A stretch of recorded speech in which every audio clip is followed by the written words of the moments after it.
أعوذ بالله من الشيطان الرجيم لا خير في كثير من نجواهم إلا من أمر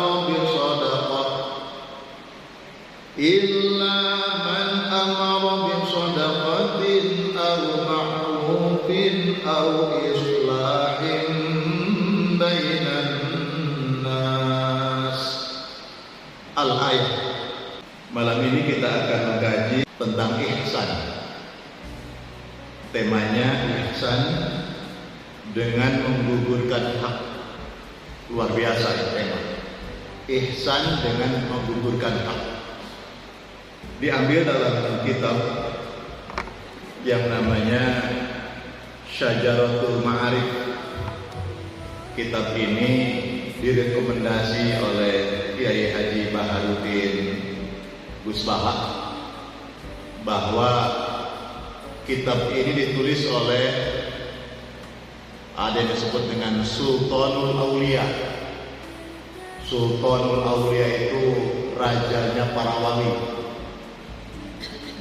Penulis kitab Syajaratul Ma'arif itu Sultanul Ulama, dirajanya para ulama.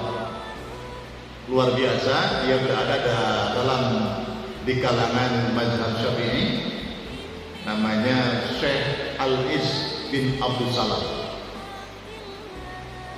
Malam ini kita akan membahas dengan topik ihsan dengan menggugurkan hak.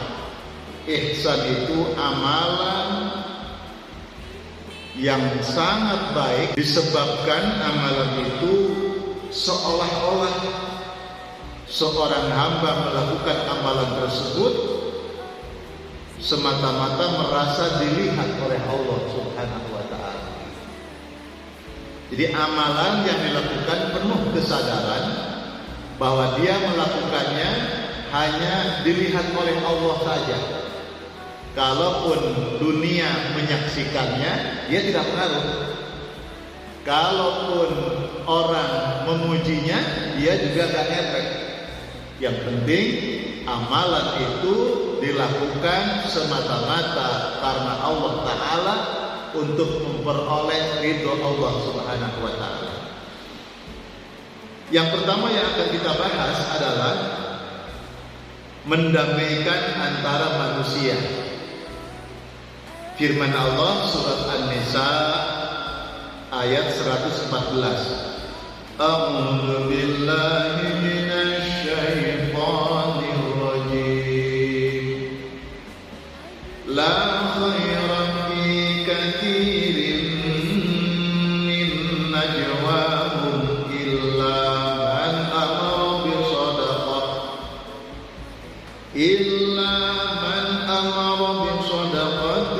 aw ma'rufin aw islahin bainan nas. Al-Ayat.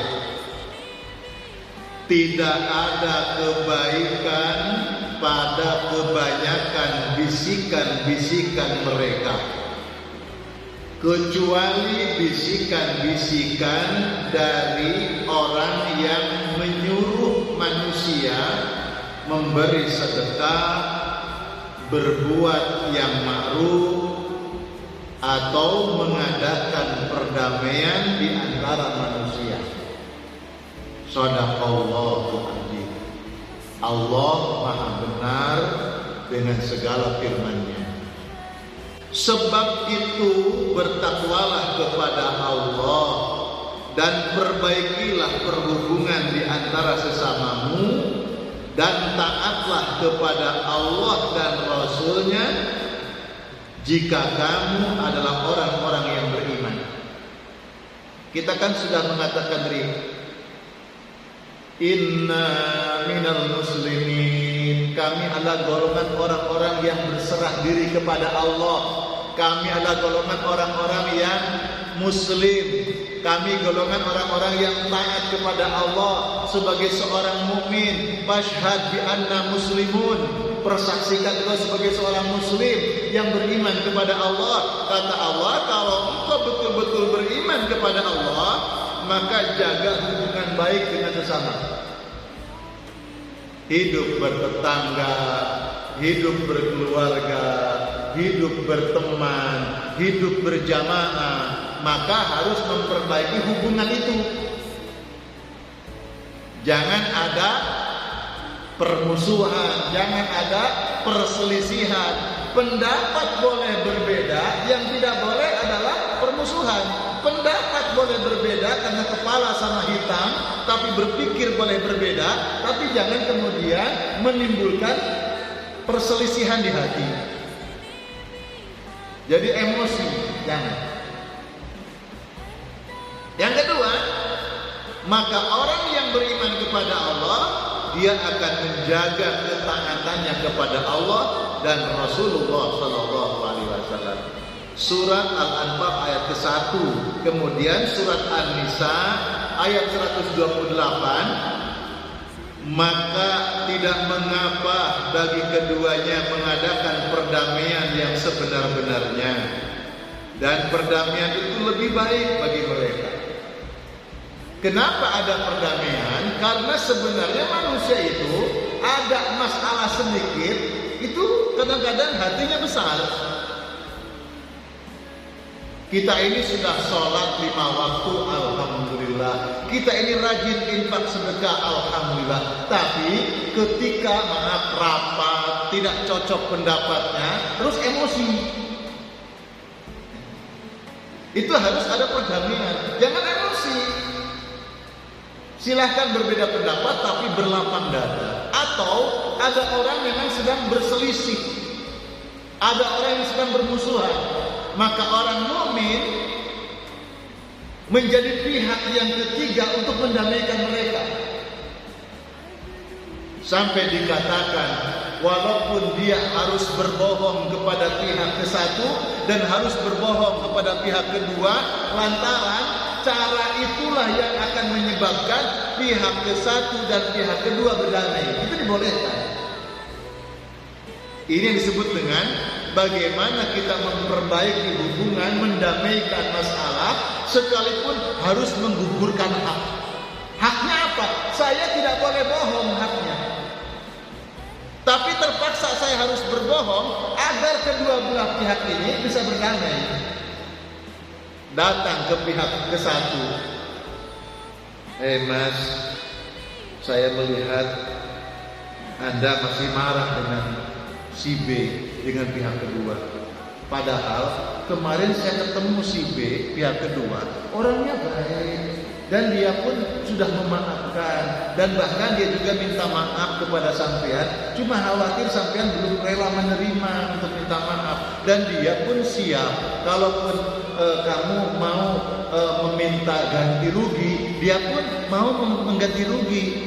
Menyampaikan seperti itu. Padahal si pihak kedua itu nggak mengatakan apa-apa. Lalu dia datang ke pihak kedua, ke si B. Dek, saya tahu masalahnya ini berat, tapi sebenarnya saya sudah dari si A itu juga memaafkan, dan dia mau berdamai. Cuma khawatir kalau mau berdamai kamu tersinggung.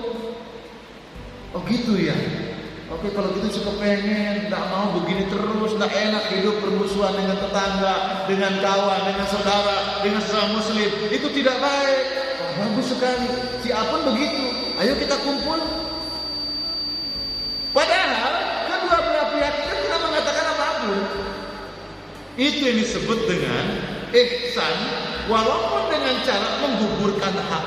Saya harusnya jujur kepada si A, saya harusnya jujur kepada si B, tidak membuat rekayasa, tapi rekayasa dibuat agar kedua belah pihak itu bisa berdamai. Itu dibolehkan. Hadirin yang dimuliakan oleh Allah Subhanahu wa taala. Akan tetapi barang siapa khawatir terhadap orang yang berwasiat, berlaku berat sebelah atau berbuat dosa, lalu ia mendamaikan antara mereka, maka tidak ada dosa baginya. Jadi dengan cara-cara agar mereka bisa berdamai, walaupun kita melanggar hak sendiri, itu tidak apa-apa, tidak berdosa. Tujuannya untuk mendamaikan. Masya Allah. Jadi besar sekali pahala orang yang bisa mendamaikan suatu keadaan kaum muslimin yang mereka hubungannya retak gara-gara masalah yang belum ketemu solusi.